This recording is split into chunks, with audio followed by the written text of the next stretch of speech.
దూసుకుపోతున్న కందుకూరు నియోజకవర్గానికి పారిశ్రామికంగా ముందుకు పోతున్న కందుకూరు నియోజకవర్గానికి ప్రాతినిధ్యం వహిస్తున్న ఇంటూరు నాగేశ్వరరావు గారు, అదేవిధంగా ప్రతిపక్ష పార్టీకి పెట్టని కోటగా ఉన్నటువంటి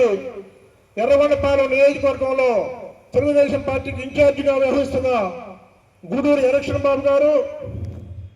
యువకుడు, ఉత్సాహవంతులు, చిన్న వయసులోనే పార్టీ అగ్రనాయకత్వం మన్ననలు పొంది ఉత్తరాంధ్ర పార్టీ ఇన్ఛార్జిగా నిర్వహిస్తున్నటువంటి దావచల్ల సత్యనారాయణ గారు, మారిటైమ్ బోర్డు చైర్మన్ గారు, అదేవిధంగా ఎస్సీ మాల కార్పొరేషన్ చైర్మన్ పెదపూడి విజయ్ కుమార్ గారు,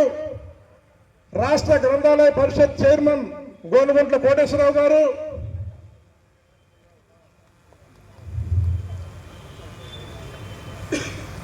ప్రకాశం జిల్లా central bank chairman doctor Kavapalli Seetharamaiah garu, DCMA chairman Shyamala Kasireddy గారు, శ్రీ ఒంగోలు నగర ప్రజల పౌరురాలు శ్రీమతి గండార సుజాత గారు, ఒంగోలు నగర అభివృద్ధి కమిటీ అధ్యక్షులు ఉడా చైర్మన్ శ్రీ షేక్ రియాజ్ గారు, సెంట్రల్ బ్యాంక్ మాజీ అధ్యక్షులు ఏదర మోహన్ బాబు గారు, రాష్ట్ర పొగాకు సమాఖ్య అధ్యక్షులు మిత్రులు మండో జయంతి బాబు గారు, ప్రకాశం జిల్లా